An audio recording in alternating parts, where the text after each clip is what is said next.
is the Freedom and Wholeness yoga class. It's a cool name, right? Freedom and Wholeness. Yeah, and it was birthed because a couple years ago, those words were really just so conceptualized to me that it felt very far away and kind of fluffy, like, oh, that would be nice. Because what I saw in my reality around me didn't feel like freedom and wholeness within me, around me.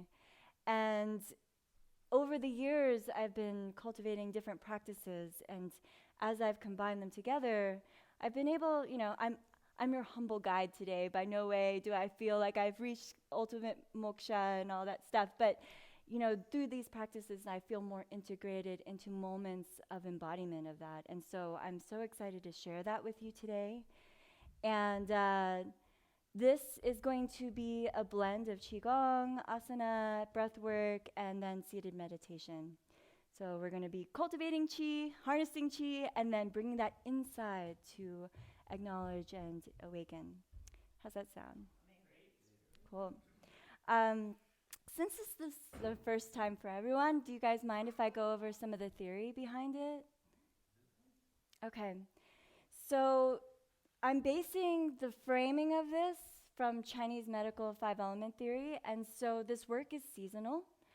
Right now we are in the water element, and as we move throughout the year, we'll be practicing to be in harmony with nature. And in the five-element theory, what we're talking about, whenever I think about five elements, I always think about like Captain America and, like wind, water, earth, and, they're throwing fireballs and stuff like that, we'll get there someday. But this is more using the metaphor to uncover the relationships and the energetics behind what these elements represent within us and around us. And so it starts with water. We're entering solstice, which is the darkest and longest day of the year. It's the most beautiful time to enact a water element. And then you need water to grow wood, right, or plants. And then you burn wood to get fire. And then from the fire, you get ash after burning the wood, which is earth. And you forge the earth to get metal. And then you forge the metals and rich water with metal. And it just keeps going like this in this cycle. Now, in the practice itself, I'll be weaving what these metaphors mean to us and how they can deepen our relationship to the practice. And with wood, we're really talking about our intentionality. What is our big why for why you're on your mat right now? And from that why, we take inspired action. So the breath work, the asana, the structure of the class is really what's enabling us to move towards that goal. That is the wood. That is like, if you think about a plant coming out of the dark earth, it takes a lot of chi to like go up and out, right? So that is wood energy. And then fire. I don't know, I always go like this when I think of fire, like Michael Jackson. Fire is the sassiness, it's the expression of that which is in our heart. And it's about taking in, moving through, and making it yours, having discernment, and also making that a devotion. And so in this practice, we will be chanting a little bit. We will be using our voice, our full expression in that way. And then I also invite in any of my classes for you to find your own expression of the poses. Always do what's right in your body, what feels like it's the level of challenge but not pain. And then we're moving into earth. And earth it's the center. And not only is it the center, but it's also the ground and foundation upon every other element. So if you think about we're in this earth, all the elements exist here. And so there's a little bit of that space of harmony and balance within each of the elements that we're going to be playing in.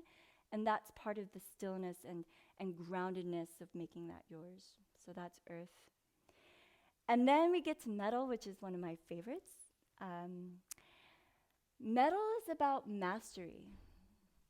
And mastery comes by the practice and having the fire to devote yourself to this practice, right? And it's also within the mastery we find refinement. And metal teaches us, if you think about metal and how, for instance, a sword is forged, it can be forged in all kinds of different shapes, right? So it's super flexible in its way of being formed and changing form. And so it reminds us to not be attached, that we are constantly in evolution. You know, you get to a certain level and you're like, oh yeah, I know it all. Metal teaches you no. There's more. There's always more, and it is a practice of daily connection to yourself, right, and refinement. And as we continually let go, we can come to that place. So metal is really cool. And then we get to water. And again, that's what we're embodying today. So water is, you know, if you think about that deepest, darkest day, it is the great mystery. And if you think about the ocean, there's still so much depth to the ocean, we still don't know what's down there, right? And it's this endlessness, this vastness that sits inside of you, that has come before you from the ancestors that have lived before you, that will continue beyond you. And so it's really this act of being the divine, being that which is vast.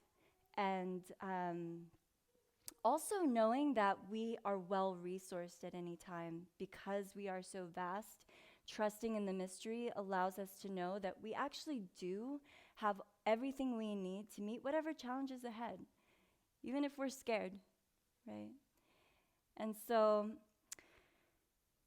today, as we invoke water, we're going to be working through the places where water lives in our body as well.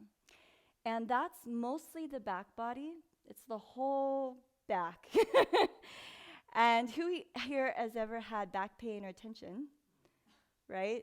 I don't think anybody's not raising their hand. So it's a huge part of embodiment and not living in the tenses, you know, where is tension coming from? It's when we're living from anywhere but now, the past, the present, that we're here.